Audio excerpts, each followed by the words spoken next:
বৰ্তমান আমি উপস্থিত আছো অসম মেঘালয় সীমান্তৱৰ্তী লাম্পি অঞ্চলত আৰু বৰ্তমান লোৱাৰ লাম্পিৰ এখন বিশেষ স্থানত আমি বৰ্তমান উপস্থিত আছো। সেয়া হৈছে 1965 চনতে স্থাপন কৰা ভানুভক্ত প্ৰাথমিক বিদ্যালয় আৰু ভানুভক্ত প্ৰাথমিক বিদ্যালয়ৰ বৰ্তমানৰ যি পৰিৱেশ, এই দৃশ্যাংশ মোৰ সতীৰ্থ সহযোগী গৌতম জ্যোতিয়ে দেখুৱাইছে।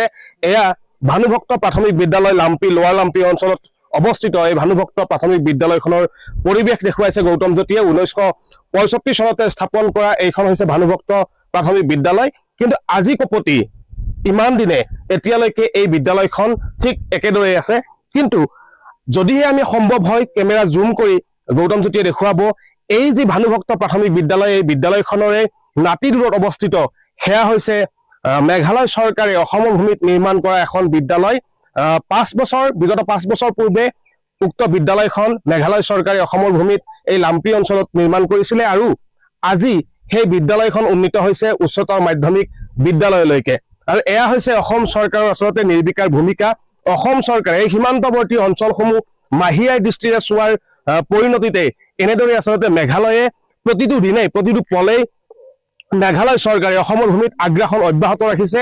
আৰু এই মুহূৰ্তত যদি আমি কথা পাতিবলৈ বিচাৰিম এই ভানুভক্ত প্ৰাথমিক বিদ্যালয়ত যি পৰিচালনা সমিতি, এই পৰিচালনা সমিতিৰ সভাপতিগৰাকী আমাৰ লগত আছে।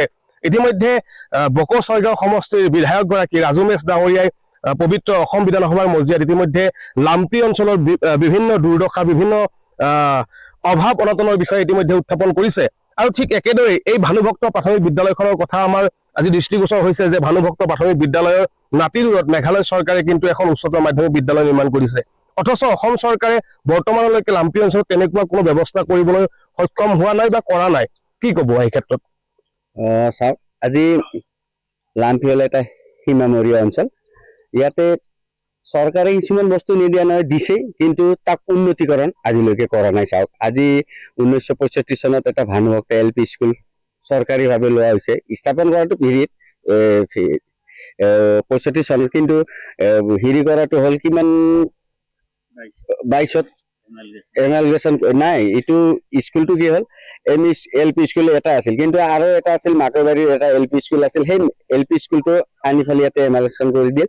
আৰু এটা ME স্কুল আছিল। আমি ৰাইজে যিবিলাক মাষ্টৰ আছিল তেওঁলোকক অলপ কিছু সহায় কৰি পেলাই আমি ME স্কুল এটা চলাইছিলো।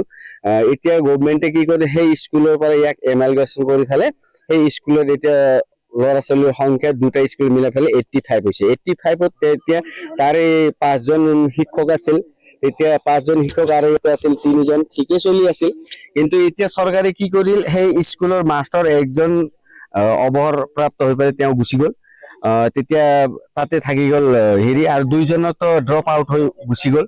তেতিয়া 3জনৰ ভিতৰত এজন গ'ল, আৰু একজন মানুহ অহা মাহত তেওঁ আৰু হেৰি হ'ব, ৰিটায়াৰ হৈ যাব। আচ্ছা, ইমান যিহেতুকে দুৰ্গম এটা পথ, লাম্পি অঞ্চললৈ আহিব লাগিলে এটা দুৰ্গম পথ পাৰ হৈ আহিব লাগে।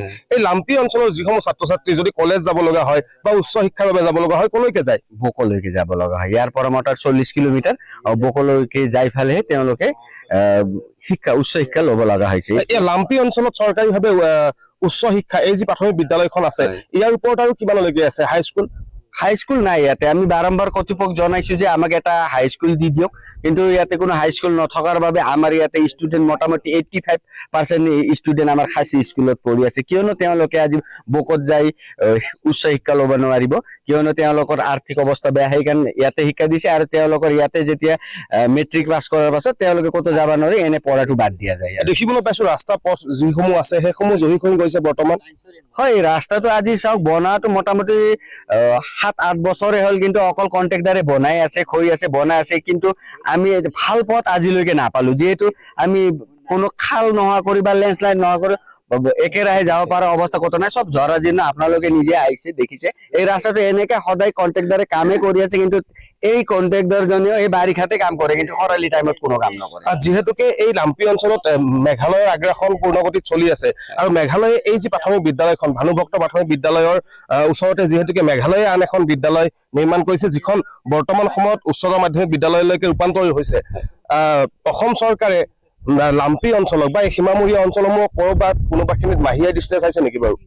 সেইটোতো আপুনি চাওক, হেমাইষ্টি দৃষ্টিতে চাইছে, কিয়নো আমি আজি ক'ব গ'লে দিছপুৰ এৰিয়াতে পঢ়ো। আমি কামৰূপ ডিষ্ট্ৰিক্টৰ দিছপুৰ এৰিয়াই পৰে দিয়কচোন।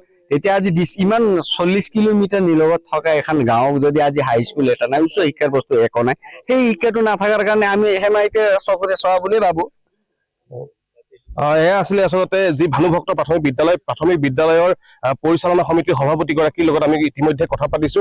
আৰু পুনৰবাৰ আমি উল্লেখ কৰিছো, যিহেতুকে বকো ছয়গাঁও সমষ্টিৰ যিগৰাকী বিধায়ক ৰাজু মেচ ডাঙৰীয়া ইতিমধ্যে পবিত্ৰ অসম বিধানসভাৰ মজিয়াত এই কথা উত্থাপন কৰিছিলে যে লাম্পি অঞ্চলৰ, আপাৰ লাম্পি হওক বা লৱাৰ লাম্পি হওক, এই অঞ্চলসমূহত যি অসম চৰকাৰৰ আচলতে মাহিয়াৰী দৃষ্টি বুলি ক'ব লাগিব এক কথাত, যিহেতুকে মেঘালয় চৰকাৰে পূৰ্ণগতিত আগ্ৰাসন চলাই আছে। মেঘালয়ে বহুতো বিভিন্ন আঁচনি এই লাম্পি অঞ্চলত ৰূপায়ণ কৰিবলৈ চেষ্টা কৰি আছে। প্ৰতিদিনেই মেঘালয়ৰ আগ্ৰাসনৰ বলি হৈছে লাম্পি অঞ্চল। আৰু তাৰ বাবেই আচলতে এই লাম্পি অঞ্চলৰ প্ৰতিগৰাকী লোকে আচলতে বিভিন্ন সমস্যাত জৰ্জৰিত হৈ আছে, এই কথা ইতিমধ্যে উল্লেখ কৰিছে। আৰু আমি আজি আসাম টক্সৰ দৰ্শকসকলক পোনপটীয়াভাৱে দেখুৱাইছো লাম্পি অঞ্চলৰ বিভিন্ন দুৰ্দশাৰ বিষয়ে। আৰু এয়া হৈছে এটা উদাহৰণ যে